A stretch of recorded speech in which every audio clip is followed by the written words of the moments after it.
Okay, everybody. In this particular video, we are going to cover Dhcp snooping. And where is Dhcp snooping in here? What Dhcp snooping is basically it prevents, or what it does is it checks the incoming Dhcp requests from the end hosts and sends them to the Dhcp server.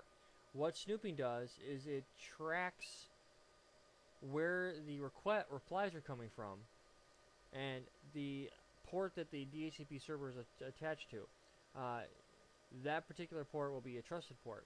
If any Dhcp replies come from any other ports that are not trusted, then what will end up happening is Dhcp snooping will drop that traffic because it's potentially what they call a rogue Dhcp server.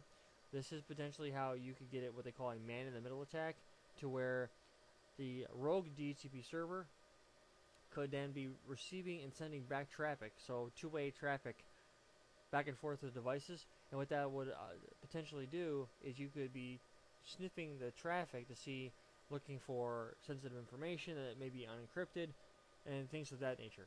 So the idea behind Dhcp snooping is to prevent devices from becoming a Dhcp server.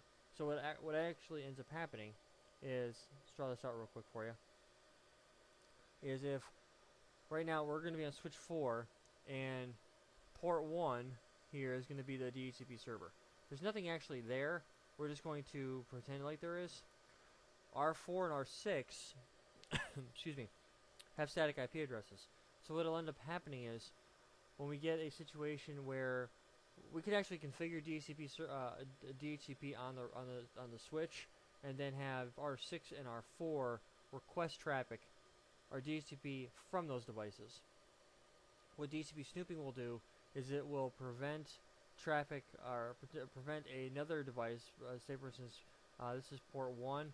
Maybe port 2 has another device, and it will prevent replies coming from this device on port 2 from answering DHCP requests. So what we'll do, it's actually really easy. I've done this quite a few times. And then what we'll do is we'll look at dynamic Arp Inspection and use that to map to the Dhcp snooping database to prevent Arp Inspection overruns. So doesn't give us a whole lot to work with when it comes to Dhcp snooping or dynamic Arp Inspection. So typically that's going to be more of a little heavier duty type stuff, because you have to be a little more specific. So what we can do is we can go to global config, and we can type in DHCP question mark, or IP DHCP question mark, and we can type in snooping at the bottom. Snooping, and then we can hit, we want to do it for VLAN 50, and hit enter. Now what we can do is we can also type at the interface level, we can go to, so we're going to actually drop out and do show DHCP or IP DHCP snooping and statistics. Nothing's going to be going on right now, but what we're going to do is we're going to go to global config, interface fastkeys and 0/1. We're going to type in IP DHCP snooping, and we're going to say trust, and this is going to be where the DHCP server would be sitting at. So what we're going to do now, the limit is, this is going to rate limit how many Dhcp snooping packets can be sent on a per second basis. So we're going to say limit down to, we're going to say 50 question mark. So we're also going to do IP ARP rate limit IP.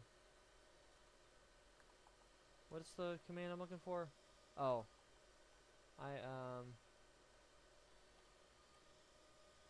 sorry, ARP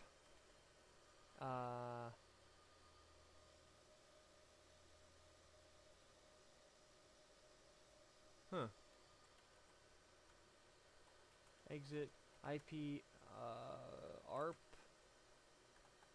rate limit.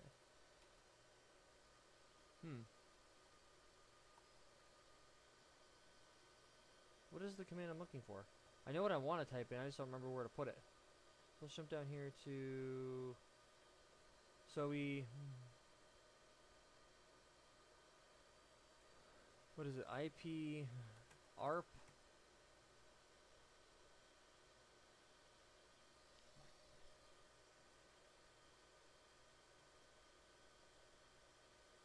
So we did this configuration. We did this one. Oop.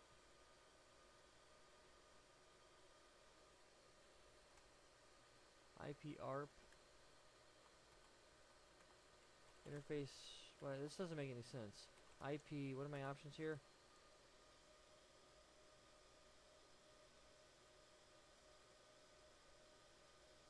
Doesn't have it. DHCP.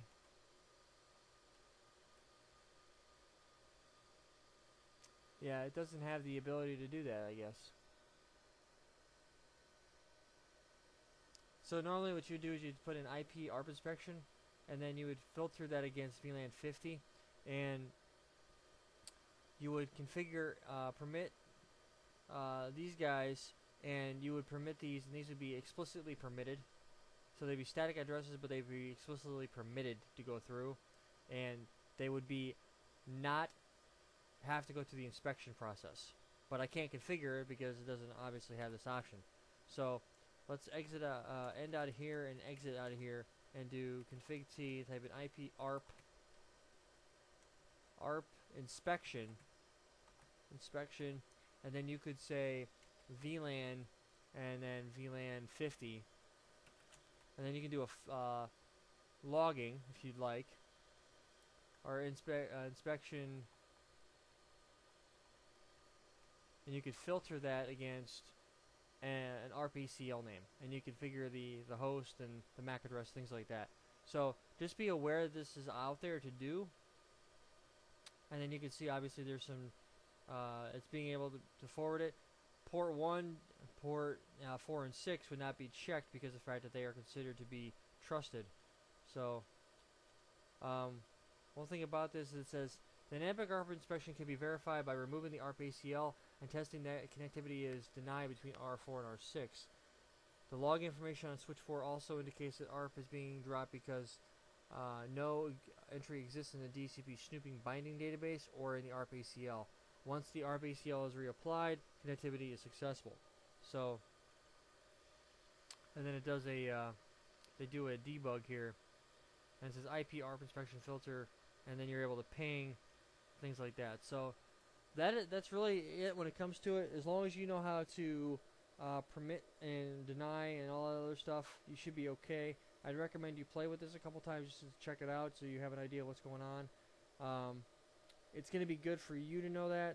That's why I'm going through these to see. I've already learned a couple things going through here that I didn't know, and honestly, that's what makes you an expert in your field. If you know how to figure out what's going on and how to troubleshoot it or figure out the area to work with it, that's ultimately where it's going to be.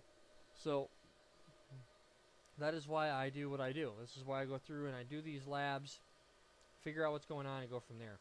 Now, it does say private VLANs, and then private VLANs here. So what we're going to do is we're going to do this on switch 3 because switch 3 is the only device that's capable of doing that, and then we'll configure these and go from there. I hope this has been informative for you, and I'd like to thank you for viewing.